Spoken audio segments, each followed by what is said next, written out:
Nous voici donc dans Photoshop, et ce que l'on va faire pour pouvoir voir quelles sont les capacités du logiciel à générer des images par intelligence artificielle, nous allons créer un fichier. Donc dans l'interface de départ de Photoshop, je viens cliquer sur le gros bouton Nouveau fichier, et là je vais choisir dans les préconfigurations ici la catégorie Illustration, dans laquelle je vais trouver ici grille de 2000 pixels, et donc si je regarde les options sur le côté, je suis bien en 2000 par 2000, 300 pixels par pouce, couleur RGB, c'est parfait, et vous ne changez rien d'autre, vous faites créer. Lorsque vous êtes avec une version, alors je vais faire un truc quand même pour qu'on soit tous un peu pareil, je vais réinitialiser les indispensables, donc la disposition de l'interface pour qu'on ait un peu tous la même chose. Et donc là je suis dans Photoshop, je viens de créer mon document Photoshop, j'ai donc ici dans les paramètres par défaut, un fond en arrière-plan ici qui est blanc, verrouillé bien entendu, et du coup j'ai cette barre là que certains d'entre vous connaissent certainement, si vous n'avez pas eu besoin de suivre de formation Photoshop avant, c'est cette fameuse barre de tâches contextuelles que vous allez pouvoir enlever si par exemple vous ne voulez pas la voir en allant dans Fenêtre et en venant dans cette option-là. Mais cette barre est quand même assez intéressante parce qu'elle vous permet d'avoir des actions qui correspondent à l'outil que vous avez sélectionné. Et là, dans un nouveau document, avec l'outil de sélection sélectionné, j'ai ici dans la barre de tâches contextuelles deux options qui sont importer l'image, qui est exactement la même chose que de faire fichier, importer et incorporer, et j'ai ici générer une image qui est exactement la même chose que d'aller générer une image à l'intérieur de Firefly. Donc je vais venir cliquer sur générer une image, je vais juste fermer cette pop-up là, et là j'ai cette espèce d'espace de travail dans lequel je vais pouvoir commencer à prompter des choses. Donc je vais lui dire iris d'un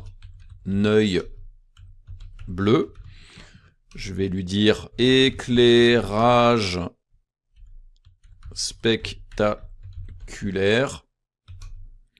vue de côté, et je le laisse tel quel. Et donc, voici mon prompt, je vais maintenant choisir le type de contenu, donc on est comme à l'intérieur de Firefly, type de contenu photo. Au niveau des effets, là je vais rien choisir de particulier, et ensuite au niveau du style, donc vous voyez que les effets c'est exactement la bibliothèque de ce que l'on avait retrouvé à l'intérieur de Firefly sur le web,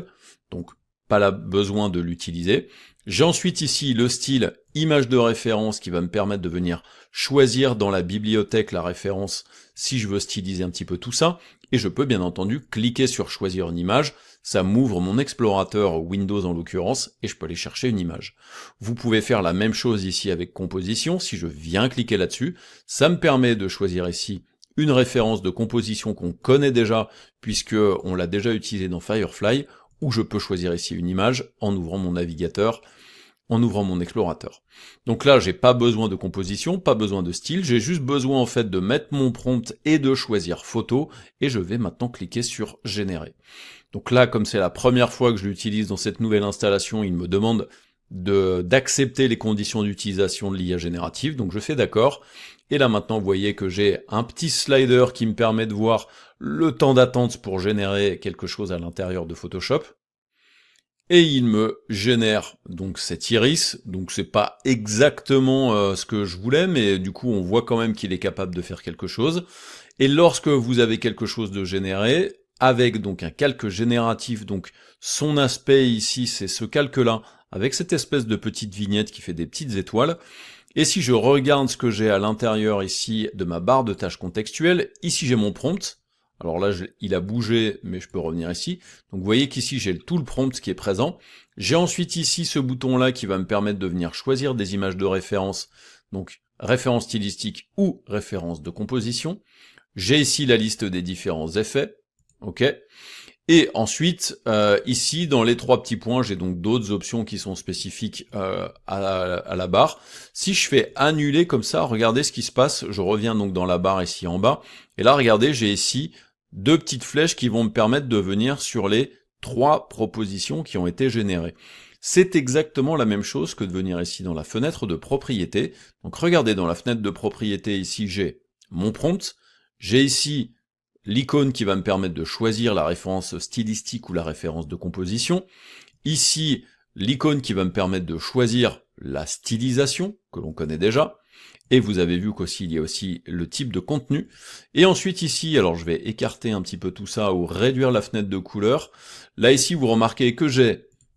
ma première proposition, ma deuxième proposition et ma troisième proposition.